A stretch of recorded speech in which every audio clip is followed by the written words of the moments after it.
wabarakatuh. Hari ini kita akan praktikum tentang pengaruh suhu terhadap kerja enzim. Yang akan kita gunakan substratnya adalah susu segar. Susu segar ini kita berasal dari susu sapi segar. Kita siapkan 4 tabung susu segar. Kemudian volumenya 5 mili. Yang kedua, kita siapkan enzim. Enzim yang kita gunakan adalah enzim pepsin 0,5%. Karena kita ada 4 perlakuan terhadap suhu, berarti kita juga menyiapkan 4 enzim pepsin 0,5%. Kemudian, suhu yang akan kita gunakan adalah suhu 0 derajat Celcius atau di es. Kemudian yang kedua, suhu 27 derajat Celcius, 25 derajat Celcius. Yang ketiga, suhu 37 derajat Celcius seperti suhu di tubuh kita. Yang berikutnya adalah suhu 80 derajat Celcius. Yang pertama, kita masukkan susu dan enzim pepsin di suhu 0 derajat Celcius. Sama-sama suhunya, masukin Ya, ke kulkas suhunya lagi. sama. Kita masukkan ke dalam kulkas. Udah kelihatan kulkasnya ya. 3. Yang kedua di suhu 25. Susu dan enzim pepsin 0,5%. Ya. 3. Yang ketiga, suhu 37 derajat. Ini enzimnya. Enzimnya. Iya. Yang ketiga, suhu 80. Ini yang keempat ya. Susu 5 mili ditambah pepsinnya 1 mili. Kita inkubasi selama 5 sampai 10 menit. Ya. Nah, tadi ini sudah kita inkubasi di suhu masing-masing, ada suhu 0, suhu 25, 37, 80. Ya, kita tahu kerja enzim itu adalah enzim itu akan maksimum pada suhu maksimum. Artinya Optimum. suhu optimum atau maksimum sama. Artinya pada suhu optimum enzim akan bekerja maksimum mengubah substrat menjadi produk ya. Substratnya apa di sini? Susu itu ya kasein. Nah, enzimnya adalah pepsin ya. Jadi pepsin akan mengubah protein menjadi pepton ya, itu produknya. Produknya nanti kita lihat adalah agak menggumpal ya, agak menggumpal. Nah, pada suhu 37, tubuh kita suhu 37 ya. Jadi enzim bekerja maksimal mengubah substrat menjadi produk lebih cepat. Nah, pada suhu 0, enzim bekerja enggak? Enzim enggak bekerja ya. Kalau enzim enggak bekerja, substratnya diubah enggak? Berarti tidak kan?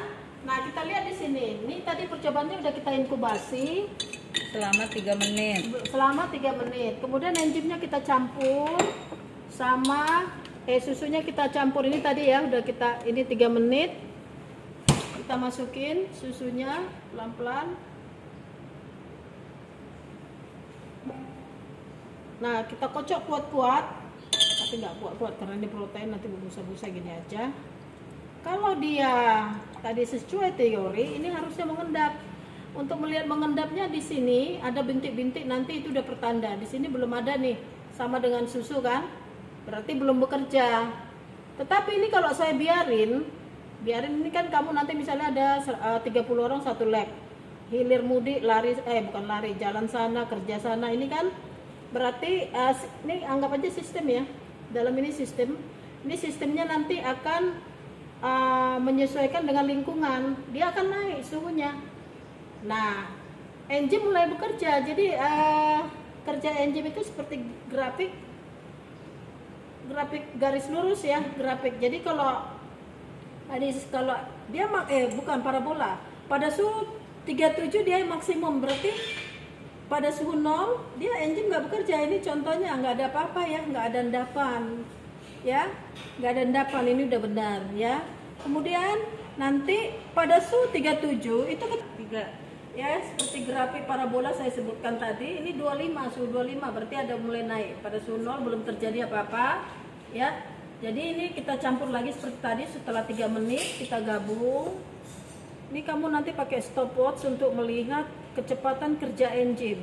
Ini kita aduk ya, aduk. Nah, ini belum ada. Suhu 25 sudah ada endapan sedikit-sedikit ya. Nah, dia udah ada endapan ini. Titik-titik kita lihat di dinding tabung ya. Nih, udah kelihatan ya, suhu 25 setelah kita aduk-aduk. Nah, kita tinggal melihat berapa waktu yang dibutuhkan pada suhu 25. Jadi kalau lihat grafik begini, parabola, pada suhu 0 tidak terjadi apa-apa. Ya udah kita lihat tadi itu, pada suhu 25 sudah terjadi tapi tidak maksimum. Dia sudah bereaksi tapi tidak maksimum, artinya substrat masih katakanlah 1/4 atau setengahnya. Udah lebih lah setengahnya ya. Nah, ini suhu 37 ya. Jadi pada suhu 37 setelah diinkubasi 3 menit tadi, kita gabung nih. Kita gabung susu ke enzim.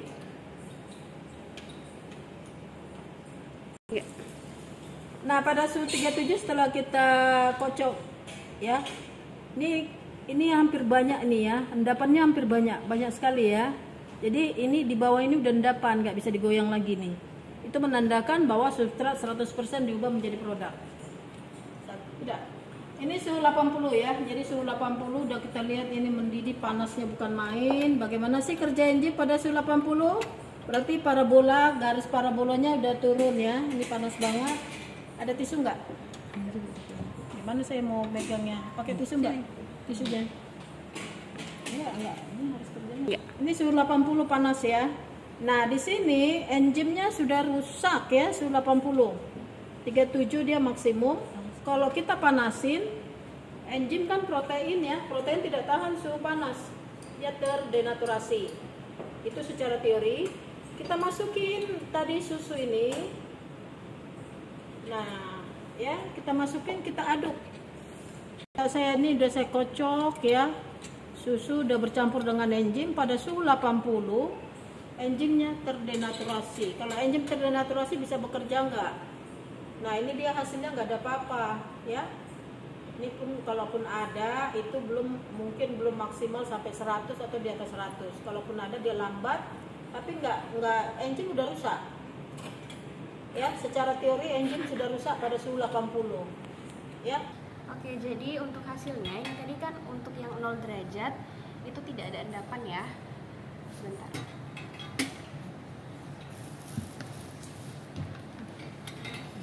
Oke.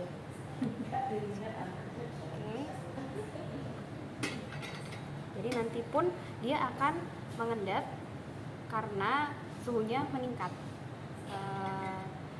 Dari 0 nanti akan dia normal. Ini yang 25 derajat, dia ada endapannya, terlihat ya, akan mengendap walaupun sedikit. Jadi enzim masih bisa bekerja. Kemudian ini yang 37 derajat Celcius, jadi suhu optimumnya, banyak sekali endapannya, dia bekerja maksimal. Kemudian ini hasil yang untuk 80 derajat Celcius, artinya enzim sudah rusak, tidak bisa mengendapkan protein di dalam susu, tidak ada endapan.